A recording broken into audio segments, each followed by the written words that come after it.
Yo, what is up YouTube? We are back again with another Rust video, and in this video today I'm going to be showing you guys how to build the wire trap base.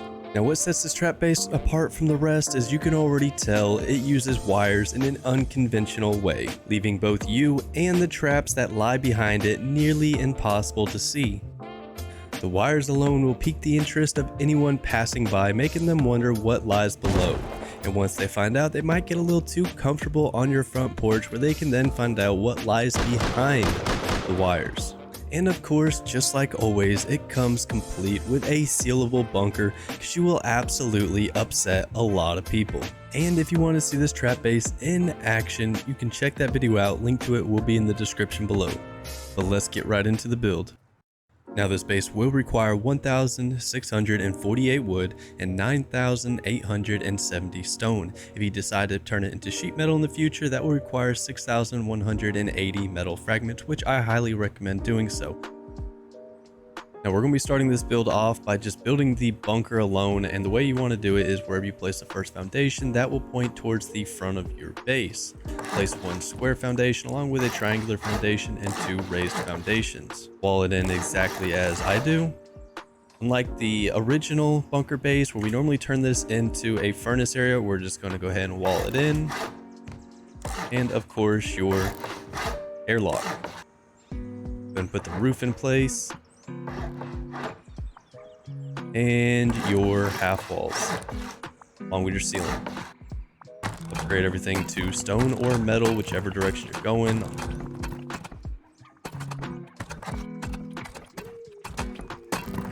Put your two doors in place to finish the airlock.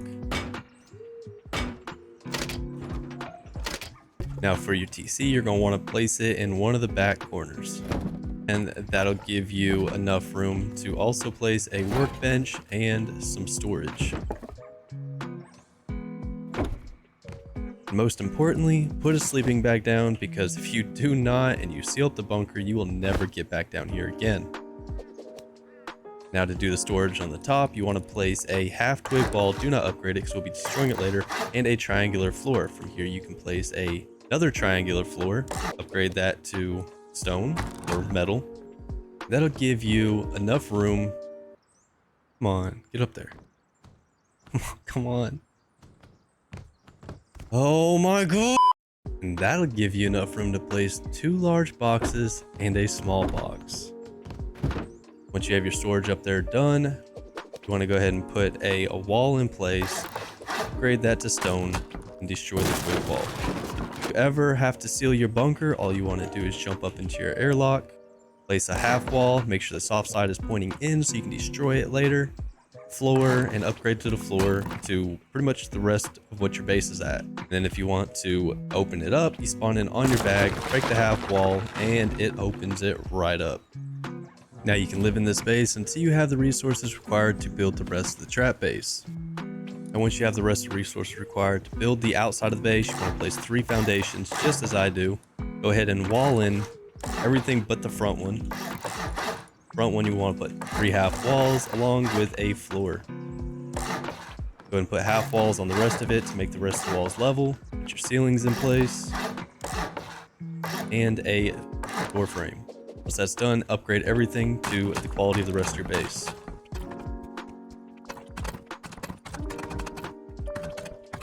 Once everything's upgraded, slap down a double door and put a lock on it. This will allow you to work on the rest of the trap base without having to worry about somebody jumping in deep on you. Now at this point, we want to go ahead and add the extra storage that we will have in this room along with the furnaces. So place a triangular floor. Now you can jump up here and you can place 2 large boxes again along with a small box. Destroy the twig and upgrade this one. Now, the last structure we actually have to add is this wall that goes in place. So place a half wall, then a full wall, upgrade that, and destroy the one below. Now you have your extra storage, and you've also got room in here to place 3 furnaces.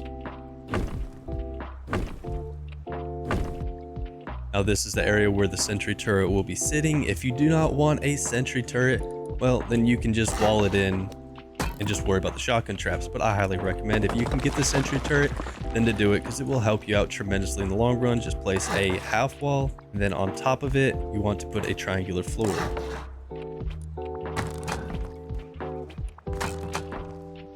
Now when it comes to shotgun trap placement, you want to be careful, because if you place the shotgun trap all the way in the back, if someone jumps in right here against this wall, it will not be able to reach them. Instead, for the placement, you want to sort of line them up with this line here in the middle. Place two facing directly forward, and then this one you want to angle so it almost angles right up underneath this wall. So if anyone decides to try sprinting in and crouching under, that one will kill them. Now for the auto turret trap, we're going to need electricity. Now in order to do so, we're going to put a battery outside. It does not really matter which side you decide to put it, but just go ahead and honeycomb the outside of the TC room with just one triangular foundation.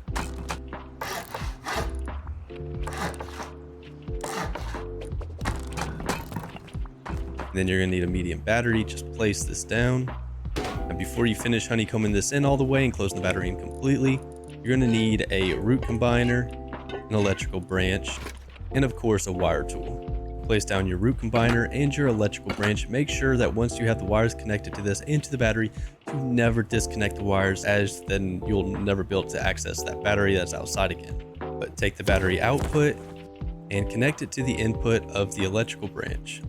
Take the power input and put it into the combined power output of the root combiner. That'll allow you to hook solar panels up to this combiner to power the battery, and then to take the juice out of the battery, it'll be going to your electrical branch. Once you have that done, go ahead and fully seal in the battery.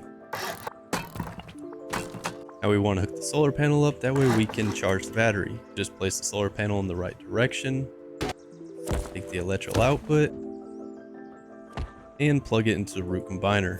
Hook up the auto turret, and in order to do so, just place down a floor. Then you can come back here and place down the auto turret.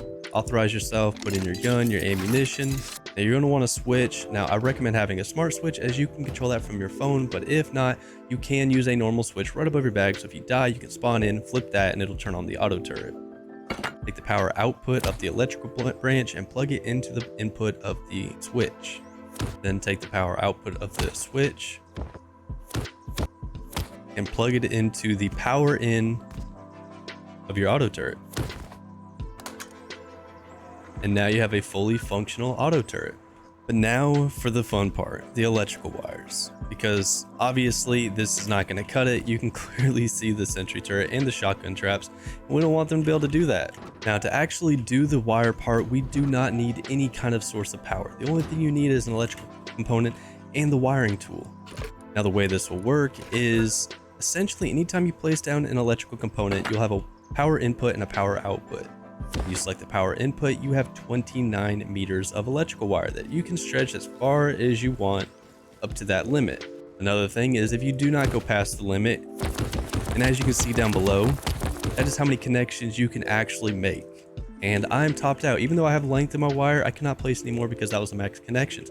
But if I have enough length in my wire, I can put it into the empty slot of whatever electrical piece I'm using. Now, on the topic of the electrical pieces, I highly recommend using the industrial wall lights, only because they're 30 metal fragments to make one. It is the cheapest electrical component you can use for this scenario. Now you could always use a wall laser, or you could use a combiner, or even a branch, but they're about 75 upwards to 100 metal fragments a piece. And you also have to get the blueprints for it, where, I mean, in the Rust store, you can buy this whole pack for $4. Now, in order to get this started, you will need 120 industrial lights, or 60 per wall, assuming you're doing both the back and the bottom to close it in. Now, to do the bottom and the back wall, you will need 3,600 metal fragments, and that is enough for 120 industrial lights. Take your wiring tool and plug it into the input section of the light, and just go chaotic and string the lights across the gap. And before you run out of connections or length, plug it right back into the exact same light on the opposite side. And repeat this 60 more times and you'll have this. Spend the next 30 minutes doing the exact same thing on the back side with 60 more industrial lights, and before you know it, you will have an invisible auto turret that you cannot see from outside of your base. And at this point, all your traps are invisible. But that is how you build the wired trap base. I hope this video was helpful, and until next time, I will catch y'all in the next video. Peace.